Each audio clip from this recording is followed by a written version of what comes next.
Hello guys, good evening to all of you. सभी TGT exam की तैयारी कर रहे अभ्यर्थियों के लिए हम लेकर आए हैं एक बहुत ही महत्वपूर्ण, बहुत मोस्ट इम्पोर्टेंट क्वेश्चन। तो ये देखिए, सबसे पहला क्वेश्चन है, ने ध्यान से देखिए, बहुत ही मोस्ट इम्पोर्टेंट है।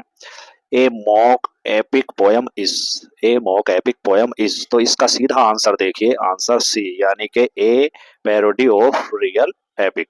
A mock epic poem is, a mock epic जो होती है वो क्या होती है, इसका आंसर सी है, a parody of real epic. ठीक, फिर आगे नेक्स्ट देखिए, ये 2 नंबर देखिए, how many sonnets in all over written by Milton, Milton के द्वारा कितने यानी कि सोनेट्स लिखे गए हैं, तो कितने लिखे गए हैं सभी जानते हैं, आंसर बी 24 पे ध्यान दीजिए, सीधा जहां से हमें काम है हमें वही देखना चाहिए, जिससे ऑप्शन में हमें इससे जानकारी रहेगी।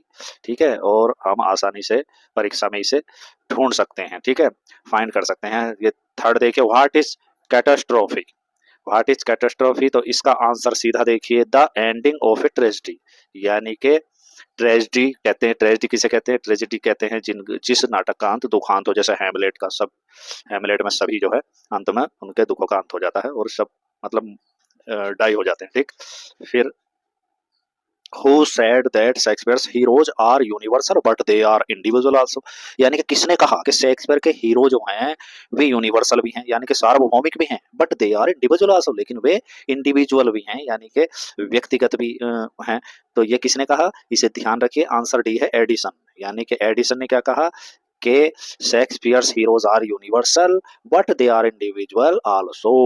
फिफ्थ देखिए, what's what's learn that verse may build a princely throne और हम्बल ट्रूथ फ्रॉम, तो यानी कि कहाँ से वर्ड्सवर्थ ने ये लर्न किया, कहाँ से सीखी, ये कहाँ से सीखी बात, तो कहाँ से सीखी, आंसर भी है इसका रॉबर्ट बर्न्स, यानी कि रॉबर्ट बर्न्स के द्वारा ये बात सीखी, क्योंकि सत्य, विनम्र सत्य ही जो है सिंहासन का अधिकारी हो सकता है या जीत सकता है। ठीक है, इसका कुछ सेंस ऐसा है।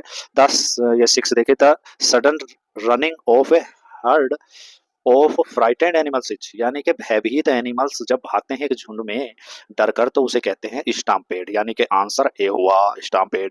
7 देखे, विल यू बी हेयर, और ब्लैंक है द वीकेंड, यानी कि will you here be, will you be here the weekend, क्या तुम सप्ताह के अंत तक यहाँ रहोगे, तो इसमें ऐसी स्थिति में ऑन आता है, answer be on, will you be hair on the weekend. फिर नेक्स्ट चलिए, चूज द करेक्ट वर्ब, यहाँ पर क्रिया ढूंढनी है करेक्ट। दिस पेपर, यानी कि एक वचन करता दिस पेपर, और ट्वाइस वीकली, यानी कि 2 बार सप्ताह में, 2 बार सप्ताह में, तो ये कोई यानी कि आदत या किसी चीज का होना पाया जाता है एक तरह से, तो प्रेजेंट इंडेफिनिट में बनेगा एपियर्स, यानी कि दिस पेपर ये एक क्या है, सब्जेक्ट एक वचन है, इसलिए एपियर में ऐसा लगेगा, appears, this paper appears twice weekly. ठीक है, आंसर सी, इसमें सी आएगा।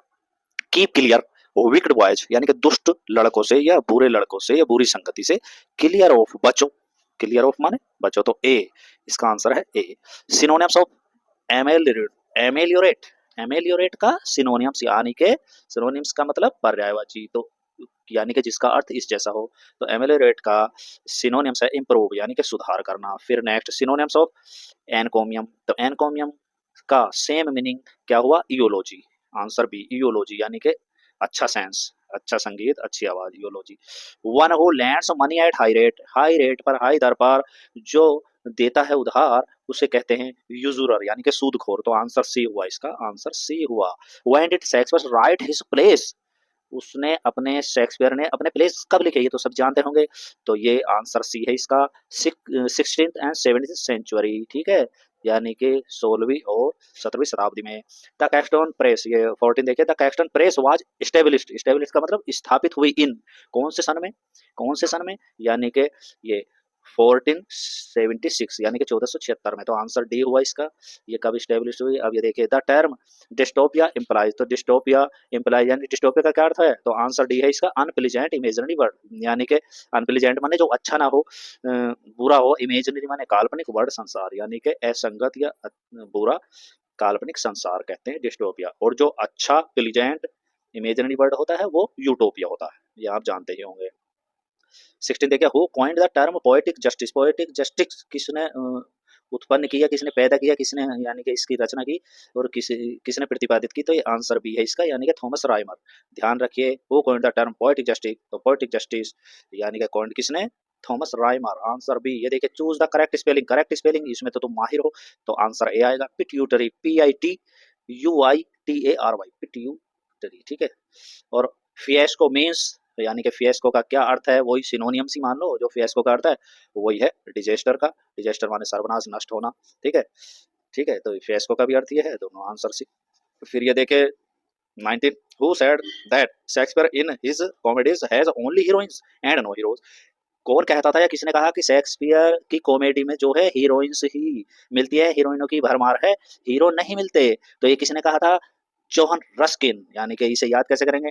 जोहन को रस था किसमें? शेक्सपियर की हीरोइंस में। तो आंसर भी हुआ इसका। फिर ये देखिए, who among the following has written Peter Bell. यानी कि जो वर्ड्सवर्थ है, शेक्सपियर है, गाल्सवर्थ है, मिल्टन है, इनमें से कौन ऐसा है, कौन ऐसा है जिसने पीटर बेल लिखा? ठीक है, तो किसने लिखा? हु अमंग द रिटन किसने लिखा? ये आंसर है वर्ड्सवर्थ। और टीजीटी में ये चारों पोएट, चारों जो हैं राइटर, ये जो है बहुत मोस्ट इंपॉर्टेंट है। तो इनके बारे में बिल्कुल, वर्ड्सवर्थ, शेक्सपियर, गाल्सवर्थ, मिल्टन बहुत ही मोस्ट इंपॉर्टेंट है फॉर टीजीटी। तो थैंक्स फॉर वाचिंग वीडियो। इन्हें याद करते हैं, लर्न करते रहें।